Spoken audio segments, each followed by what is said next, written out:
Welcome to the Books Applied podcast presented by WSL Leadership Coaching. In this podcast, we talk about a very cool book and how it can apply to make your work, sport, or life more awesome. Today, I am talking with Safiya Robinson, the storyteller, story listener, author, blogger, podcaster, fun lover, book reader, and we are going to be talking about the book Range by David Epstein. The whole title is Range, Why Generalists Triumph in a Specialized World. So, to start out with, Safiya, what did you think of this book? Honestly, I loved it. I really enjoyed it. I had heard the author being interviewed on another podcast talking about it, and I was like, okay, I need to read that book, and it did not disappoint me. I was really enjoyed it. Yeah, I found it amazingly interesting, like well written and like engaging, but also so many interesting topics applying to so many different parts of life. And he starts off with sort of this sports analogy, which like I'm a fan of sports all the time. So I really enjoyed that he compared Tiger Woods. So as a baby, Tiger Woods is 2 years old and his dad's like, you need a golf club. And Tiger Woods is dragging around a golf club as a 2-year-old and then like starts winning tournaments as like a 4-year-old and like is out of control versus Rafael Nadal, who like plays soccer, does this other thing, does whatever. His mom's a tennis pro, but is like, what, play around, do whatever. And then later I think it was even after he was in high school, he decided to like specialize in tennis and became this amazing champion, but had really not engaged in the sport like really focused way until much later, like after his prime, as some would say. And so that's like the idea of range, that Nadal had all this range of different experiences versus Tiger Woods, who was super focused on the one thing. So I think that was like his initial summary of what he means by range, is like a variety of different things. Yeah. And I like even the title, How Generalists Triumph in a Specialized World, because from my perspective, I'm one of these people that has a load of interests, and I don't necessarily have any desire to be really specialized in one thing. And sometimes you can almost feel like there's no place for you. Mm-hmm. Like the world wants this specialist who's really good at this thing and really hyper focused. And so as soon as I heard about it, I was like, ooh, I want to hear more about, people who have range. So like that's me, maybe. That's me. I didn't know one have range. Yeah, I haven't been cultivated since a 2 or 4 year old to do, any one specific thing for sure. But he does mention, I don't know what I want to do. Right. And basically sort of the sub premise is that variety is better until people choose to specialize. So I think choosing to specialize first is the bad idea, but you can eventually specialize. Like once you find a thing, he's not like never specialize, but the idea that these generalists are going to do much better over time, even after they specialize later. Mm-hmm. Is there a part of the book that stood out to you, or one of his examples or lessons? There are a couple of examples that really stood out to me. So one was he talked about, and you'll see why it stood out to me in a minute. He talked about people who studied in England and Wales. He was giving this example of, because I just for a bit of background, I grew up in Barbados, and then I went to England to study, and you choose what you're studying super early. Mm-hmm. So like I went into the sciences when I was 14, 15, like I just focused, not completely, but quite heavily on the sciences. And then, so it's like you choose these subjects when you're 14, 15, and then you go into sixth form, you have sixth form, and you choose like 3 or 4 subjects to do. So I did like chemistry, physics, math, that type of thing. And then I had to pick something. So you have to apply, and I did dentistry. Now in the US, you can't even do that as a first degree, but like in the UK, it's, you go straight in and do it. So by the time I was 23, I was a dentist. Mm-hmm. And they talked about, so he gave the example of people who were in a school in, I guess it's Wales, where they do similar to England, they go in, they specialize quite early, and how many people kind of didn't enjoy it by the time they were in their mid-30s, which is exactly the type of experience that I had. Mm-hmm. Now I'm like, I would love to be able to do something else, but I feel like I also wasn't exposed to a lot of different things. Mm-hmm. Whereas compared to my sister went to the US. So she studied, she went and did IT. She also focused on sciences, went and did computer studies. And now she's an attorney, like total. Different thing altogether. She then went on, did law. Now she's a law professor at university, like total different thing. So it's different pathways. And that really stood out to me because for me, I got a scholarship. So I had to pick something, but I also wish that I had been more exposed to more things when I was a student. Yeah. And I think he sort of mentions this too, the idea that when you're young, you're picking for yourself in the moment, and you're not choosing for your future self, right?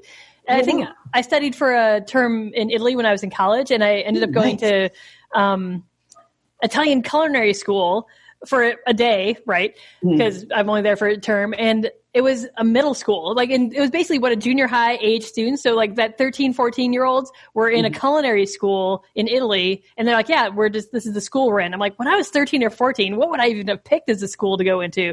It was very focused, very young. And that's what they're interested in maybe at the time or what's cool to them. And then, 20, 30 years later, you're like, why? How do I even like that thing? What even was that anymore? And that idea that specializing early, we think, and this is what this book exposes as a sort of fallacy, is that we think that by specializing early, we'll get so much better at it later, when in reality, specializing early can wear us out and make us bored and have us lose interest in that thing we've suddenly done for 10 years by the time we're 20 years old. And we're like, okay, I'm over this thing. And without that range, you don't have not anything to fall back on necessarily. That's not what he's saying, but you don't have other perspectives to compare. Exactly. And I like this is I have a bunch of highlights. So if you don't mind, there's one bit of it that I really liked where he talks about Alice in Wonderland, and he said, "You should all heed the wisdom of Alice, who, when asked by the Griffin in Wonderland to share share her story, decided to start with the beginning of her adventure that very morning. It's no use going back to yesterday," she said, "because I was a different person then." And the truth of the fact that over the time you become a different person, and it's hard to choose. The person I am now is not the person I was when I made that choice at 17 or 18. So, absolutely. And it would have been impossible for that person to choose for this person. Yeah, right? We don't even know.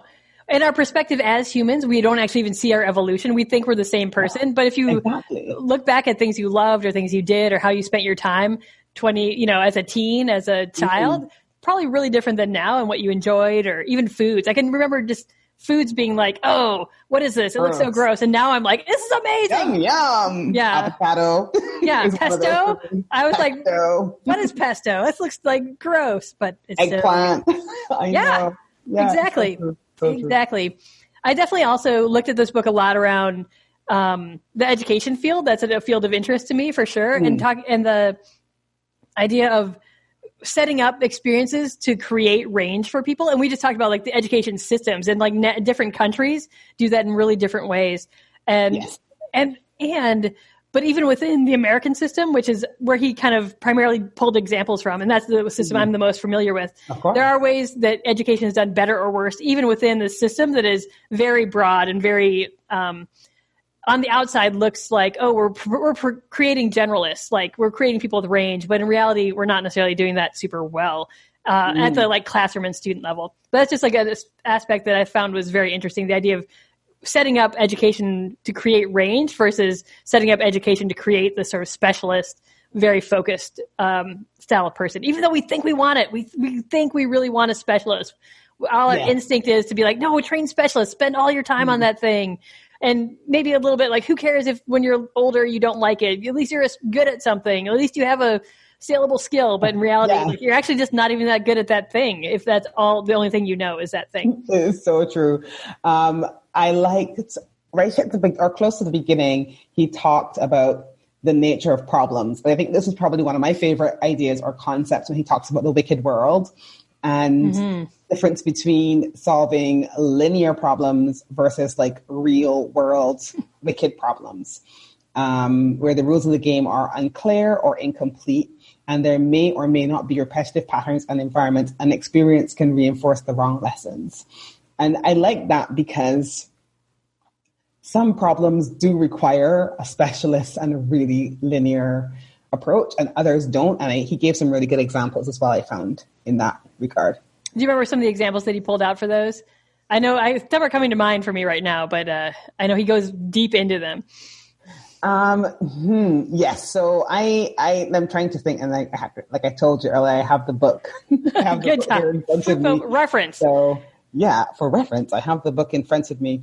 But I think because I work in healthcare, and I know that there were some examples that he gave with the healthcare field. And he talked about, I'm trying to think of one off the top of my head. Can you give one in the meantime while I think? Well, it makes me think about the idea of like, you think that I think we also mislabel problems. We think they're very linear when they're not. So if we have a surgeon and the surgeon is going to remove an appendix, or whatever, it's like step A, step B, step C. We have checklists, we have process. But then once the person's actually conducting the surgery and things are slightly different or things are weird, like things actually are not quite ABC, especially when dealing with humans and how humans interact. And I know that was one example, was like the idea of we think some things are linear, but they're actually not. And I think another one was around how people resolve conflict. Like, I mean, this is like the big thing. Like, we think conflicts are like, well, we'll just give everyone what they want and everything will be fine. But the reality is that things evolve and change within a process all the time. Oh, there's chess, which is that he talks about that a lot as strategy versus process.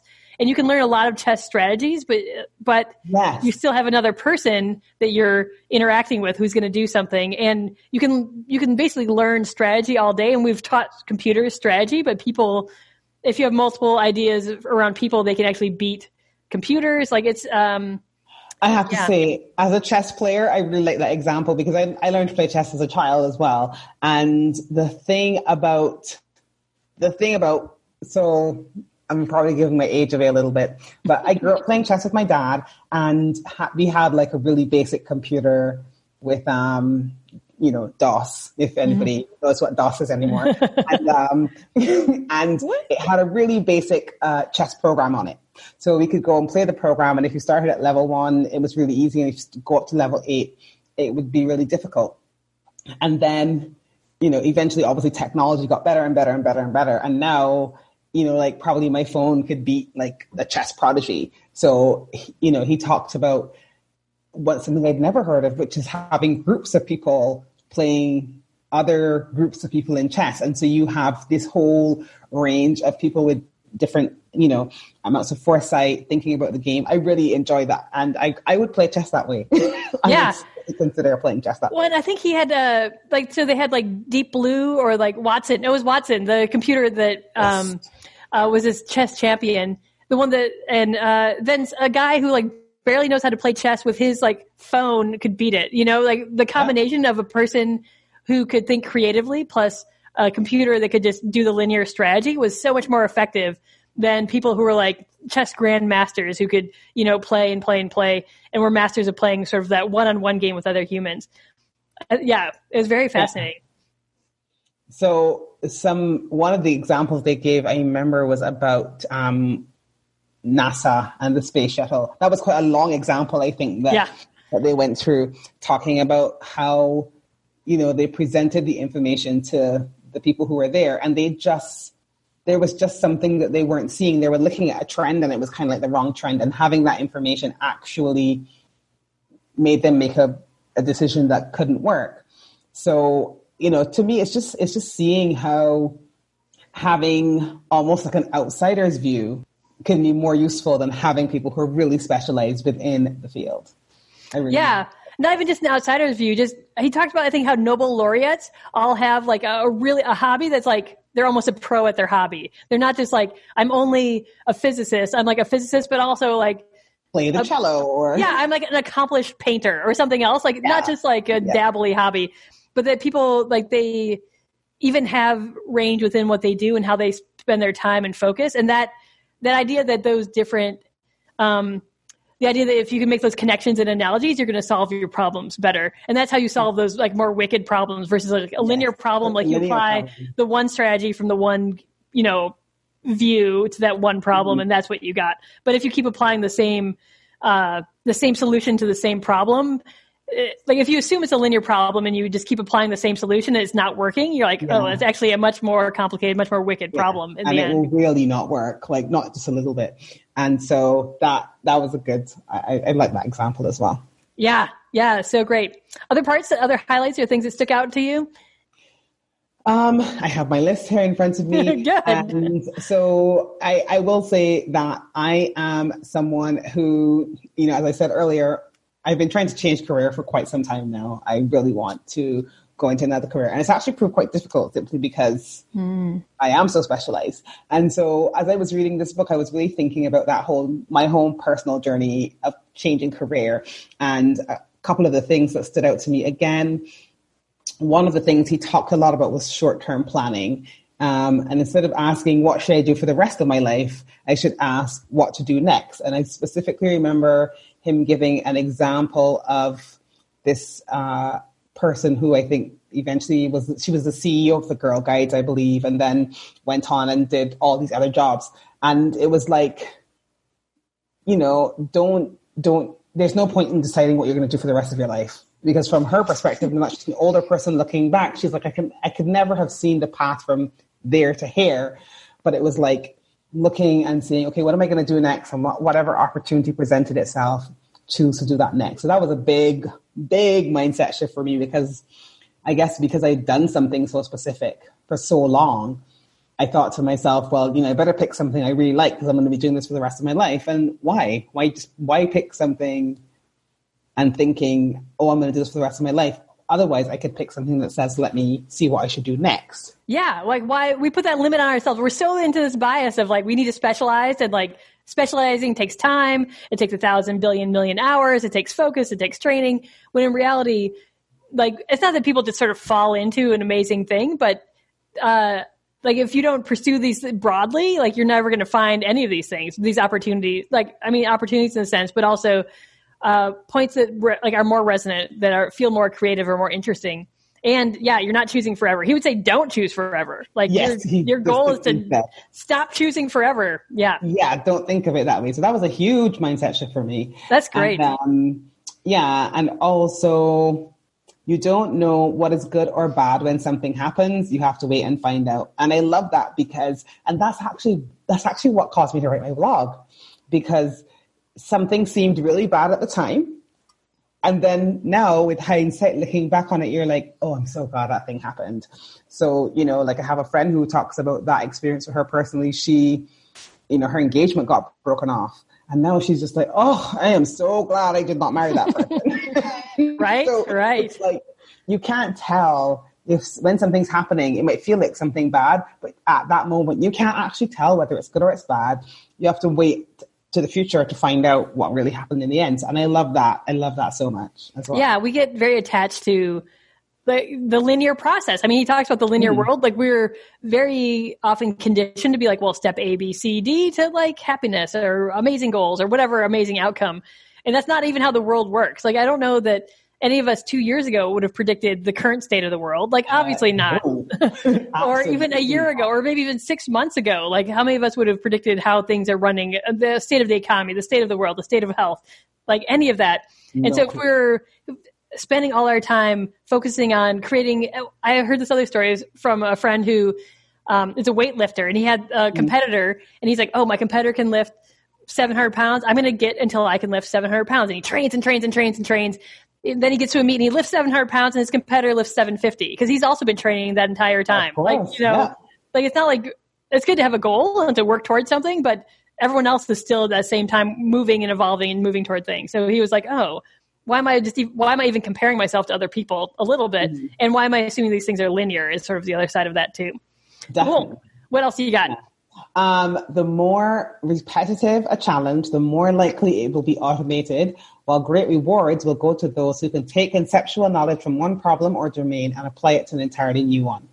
And so even in terms of, like, obviously you can't plan for the future, but even in terms of thinking about what might be automated in the future, if something is a linear solution to a linear problem, they'll find a way to automate it. Somebody will find a way to automate it. Absolutely. Whereas if you can kind of have knowledge that you can transfer from one problem or one type of problem to another, then, you're going to find a lot more is out there available to you. And I like, this is just something that I read in the book. You have to carry a big basket to bring something home. Yeah, the big basket. Yes, a mind wide open will take something from every experience. And I like, that is I love that quote so much. Yeah, and that was kind of in reference to like someone who's like, well, I went to this meeting and I didn't get much out of it. And like the response was, you need a big basket to carry something home. Like you might you might have gone thinking you were going to get one thing, but like what else, what did you really get? Or what else could you pull out? Or what else, is in there that was useful or interesting or anything else? Yeah. Absolutely. Yeah. And there's another, I have some things that are highlighted. So one is knowledge is a double-edged sword. It allows you to do some things, but it also makes you blind to other things that you could do. And I can definitely identify with that. Oh yeah, they talk about this. I forget. There's some of like the psychological term for the tendency we problem solve, employing only familiar methods, even if the better ones are available. Like this is like the classic. Like if you only have a hammer, every problem is a nail sort of thing. Yeah. You're like, well, this is what I got. I'm just gonna like whack away with this thing. Hopefully we'll solve it. Yep. So that I thought that was really, I really loved that. And one more thing, which is that, where did it go? We learn who we are only by living. Yes.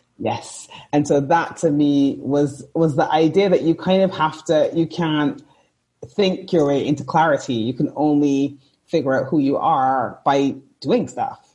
Yeah, I pulled out that same line and under the concept of like you should test and learn instead of planning and implementing. So the more we like to plan and implement, like, oh, here's how it's going to go. I'm going to just make that happen versus I'm going to try this thing and learn from it and then try something and learn from it and try something and learn from it. So you don't know who you are until you actually do the things. That's for right. Sure. I definitely, those are probably the main things that I took away from it. I feel like I have very similar notes on these same types of things for sure. As I'm like looking through my same notes. Let's talk for a little bit about applying the ideas from this book. Sure. Like where could you see them or different parts of what we've talked about or maybe we even haven't talked about yet? How do you see, like you've mentioned some examples for your life and being like, oh, my mindset needs to shift from I need to, do things. Yeah. And that was sure probably the biggest thing for me was I had a lot of, my mindset really shifted a lot by reading the book and thinking differently, even about, for me, this whole career change, just having those mindset shifts has made a huge difference to me. Yeah. Yeah. That if like you actually, the next thing you go into, the farther it is from the thing you're doing, that's actually a benefit, versus that's a liability to be like, oh, I spent all this time investing energy and learning into one thing. There was another note I was going to pull out, but basically around the idea that like we are better at solving problems when we, balance the risk of mindless conformity with a reckless deviation. And that's how we solve problems better. And so if we were like, well, this is how we solve this thing, or this is how it's always been done, or this is the way. And he kind of advocates a little bit for that devil's advocate sort of role to be like, well, what about this? What about something else? But not just like your idea is terrible devil's advocate, but like that you push stuff in a very opposite direction. Like, I'm trying to think of an example where you mentioned this in action. But if you look at a problem and try to apply a wide range of solutions and some that seem completely not functional, like you'll probably do better over time. Even if you fail in the short term, you're going to come up with a better, more robust solution in the long term because problems are complicated and not linear and not doing things aren't just going to flow from the field where that problem, like the field creates the problem. If you try to solve a problem with the solutions from that field, like that field created the problem. You need a different field of learning and a different field of thought to come in to bring in some perspective, some range. Yeah, definitely. Something you just said reminded me of something. It's a concept from a different book called The Six Thinking Hats, but it applies to the same idea of brainstorming, that you are allowed to come up with like the most random ideas and you're not allowed to judge them at the same time. So it's like when you are open-minded and you're bringing these different solutions to the problem, do not judge them when you're bringing them, because when you judge them, you're judging them from the same place that you've always, that same linear solution. And you have to be very careful when you're bringing those range of solutions that you're not using the old point of view to judge them. Yeah. And I know you talked about that a bit as well. And I think, and to the point where I work often with organizations, and if your organization is he talks about congruence, like if your organization has really strong cultural fit and people really agree and get along and have shared values and goals and like shared vision, you actually end up with not very robust problem solving, and you lose perspectives and creativity versus having ambiguity or having discord. Like he talks about like basically the value of ambiguity and discord. And so I feel like one application from this is if you are really working to solve a problem or resolve something or create something new, and everyone around you thinks like you do, works like you do, acts like you do, is similar to you, you're going to lose so much perspective. And so making sure that you have discord and you have some elements of ambiguity even are going to be so much more helpful and force people to be more flexible.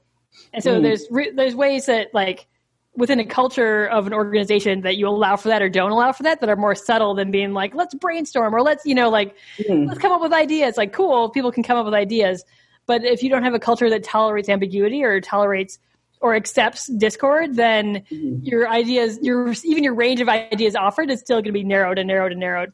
Yeah. And to me, that is also a big argument for diversity, not just diversity of people, but like a diversity of backgrounds, a diversity of ideas, because it is when you get different people together. I mean, there's been research done on this, and it talked about even when you're in an environment where you have researchers working on a particular hypothesis or problem, the tendency is to have a group of people who are very similar on the research team. Yeah. But the teams that produce the most robust research are always the ones that are more diverse and have people coming from different backgrounds, bringing different ideas to the fore. So to me, it's a huge, that's another takeaway as well. Like really seek out diverse opinions when you're putting teams or, together to do something. Yeah. Like if you don't get those different perspectives, like even if I don't know if you remember, but he talks about this. I was like, I'm going to go look this up and solve these problems. There's this group or website called Innocentive. And so people post their problems, right? Yes. And his example was that he was talking about the oil skimmers when there's oil spills, and they have the oil skimmers, and they come and skim all the oil off. And then they have to like shoot this oil sludge into a holding container in a ship or, like a vessel to get the oil out of there. But it's really hard to get the skimmed oil is full of all this gunk and it's goopy and it's thick. And then to get it to scoop it up and put it in a thing, it's like viscous and it would clog. Basically, it would clog all their tubing all the time because they couldn't get it to move because it was thick and then it would settle. And so they posted this problem up, and this guy writes in and is like, oh yeah, here's like a solution that he pulled from the field of construction. And he isn't even in construction. Like he was building cement stairs, and the cement would get clogged up on the chute to go down to the bottom stairs to make it. And there's this device, like a cement, a thing that would like basically like vibrate the cement so it would be loose so it would flow again. He's like, oh, the cement is set. Like, now what do we do? And he's like, and his brother-in-law or whoever was helping him would like put this thing on the cement, it would shake it up, it would become liquid again and move. And so he wrote up like a 1-page plan and sent it in to the people who could not figure out how to get oil spills, from the scooper to the container. And the people looked at it and they're like, oh yeah, obviously that's totally going to work. Cause they were looking at all these chemical answers and like, oh, we're in the petroleum industry and we're physicists, we're chemists, and we need to figure out how to chemically change this so it moves. Like maybe you just need to like shake it up a whole bunch and it'll move. Like it's just such a simple solution to this thing that no one in the industry could solve. It was like, how do we do this? Because they're all in the same industry, in the same perspective. Chemists, not physicists necessarily, but people looking at the chemical composition, looking at environmental conditions. And meanwhile, this dude building steps was like, hey, try this. And they're like, oh my gosh. So like the idea is that you outsource, like there's some problems that because the organization is so of a similar mind, from a similar background, from a similar perspective, they can't even figure it out. And then the solution is so obvious if you come from another place or bring in another field. Place. Yeah. Yeah. So to me, those are probably the big takeaways. If there was one thing, I almost wish that I had some more takeaways. So I'm looking forward to hearing some of, if you have a couple more. Sure. Well, another field that I spend a lot of time in is the world of education. And he talks about the desirable difficulties that help learning. And when we think we're learning, when we feel really confident that we're learning, it's actually too easy. We're not learning very, very much. And so we don't take away very much. So he talked about the example of this classroom. I forget what grade it was or what they were even teaching. And the students were like, well, what about this? And the teacher would offer a hint, like, oh, how do we do this? Like, how does this fraction work? And the teacher would be like, well, what do you think of this? And like, oh yeah, that's like this. And the teacher sort of just kept giving hints and whatever. And at the end of the day, the students were like, oh, great, we understand fractions now. And the next day they could remember nothing. Like they didn't, Yes. They felt very successful and very much like they were doing a great job. And he talked about, I think also I think it was the Air Force Academy, and because they have a very standardized curriculum, like, so here's algebra and here's this, and very progressive from algebra 1 to algebra 2 to, whatever. And the teachers that were the people liked the most and had the most fun and the most enjoyable classes and felt like they were learning the most actually were inversely correlated to how well the students did on the next class. Like, so great, you did algebra 1, you had a great time, it was super fun. And then when you did algebra 2, you remembered almost nothing and were struggling. Versus some of the teachers that they kind of showed a correlation with how well the teachers were liked. And so if they didn't like the teacher very much, probably because the teacher involved a lot of these desirable difficulties in class and made people struggle and do recall and do other like learning that was mentally taxing. They had less fun in class. They enjoyed the class a lot less, but had so much more learning and could apply so much more going forward. And so I've been thinking a lot about just that idea of desirable difficulties. And if we make things too easy for ourselves, we're actually not learning from it. And we don't need to like be learning constantly, but I think there's ranges where we want to be learning and like taking stuff in so we can apply it later or build on it and use it. And if it's too easy in the moment, like if I just read like a listicle, I'm like, great, wow, here's 10 steps for how to automate something in my life. Amazing. And then I just go on. Then later I'll be like, yeah, I guess I haven't done any of, like I don't even know what was that about again? Versus if I have to, if I have to struggle to be like, oh wait, how do I make sure that I have I don't know, my email talks to my calendar. Like, how do I make this happen? And I dig in there and struggle with it and like have to actually engage with it in a way that he talks about specific desirable difficulties. But if I have to think back and try to remember and then apply things, like next time I come up with a problem, like that same problem, I'll be like, oh yeah, I remember this thing. I remember how to do it. I remember how to make this happen. Yeah, or I remember the process of how to engage with it. Like we're actually training processes is not the same as focusing on outcomes. And so like that idea of like the journey is a thing. Like, like if you can engage in like really effective processes, you can solve a million problems versus if you engage in one set of processes, you only end up solving one type of problem. And I like that because both of my sisters teach and I have a nephew who's 5. And I like the idea of letting children be okay with something being difficult. Right. Yeah. Shocking. And I think as not the parent of those children, I'm like, yeah, they're going to struggle. It's fine. And I go into other classrooms at times and even the teacher is like, I just want to step in. I just want to do whatever. I'm like, they need to actually struggle with this thing. Like they need to actually sort it out and work it out. And I've definitely had teachers tell me about how it's like, it's hard for them to watch. And it's not like, someone's going to get injured, but they're like, if they just did this, I'm like, yeah, obviously that's the obvious answer. They need to just do this one thing, but they need to figure it out for themselves. Definitely and agree with that. Struggle. And so that's, I think one of my big takeaways is just the thought of instilling desirable difficulties for myself in terms of how I want to get things done or do things and how I build that into processes because we want to build things that are super smooth and super easy and really simple. But like, maybe I do need to like schedule myself to like think of more ideas or push myself to do, think more broadly versus, he also mentions like one way we make things too easy is we just go with our first gut instinct or our first response or like, like I've had this before. I had something similar. Like this is what worked. I'll just do this. Great. No problem. Do this again. Mm-hmm. Yeah. And that's where all of our biases come in. We're like, well, it worked last time. It's going to work this time. And even though things are a little different, like this is a great place to start, like to force ourselves to think of more answers or more different possibilities. Even if we struggle to think of, 20 different answers when like we thought the first 3 were fine, like pushing ourselves to do more, like that struggle will actually help us fare better over time. So I'm like, okay, I need to not just pick my first easiest answer and go with it. Yeah, but actually kind of push with it a little bit. I like that. I really like that. Yeah. And there's so much I think that we do that we just go with like, I'll just look up an article, read the first Google answer and figure it out. Google it, this pops up, cool, done. Versus like skipping down to like the 20th thing on the Google list, like that'd probably be more interesting even to read that article and the first one and see what happens. Yeah, or getting confused. Like I was looking earlier, I Googled something for my own podcast as something to do. And I Googled it, and the first thing that came up, the link was broken. And I was like, what? The link's broken? I'm like, okay, you know what? Calm down. There were like 20 other links there. Just go back and pick another one. And it's just even kind of that ease that we have with things being so easy that we kind of forget that, you know, it's okay for something to be difficult sometimes. Yeah. And I mean, that's like this whole other side of my world is like creating those difficulties for other people in some ways and doing things like not the easy way, but how to do that with intention, right? You can also just set people up for struggle, and that's no fun. You know, like there has to be a balance in there somewhere. If we only ever struggled or only ever had desirable difficulties, I think we'd find those undesirable pretty quickly.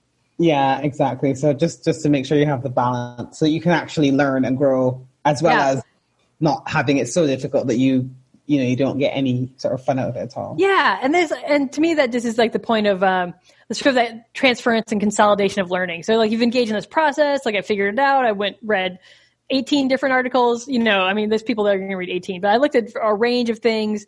Cool. Did that work? Did that help?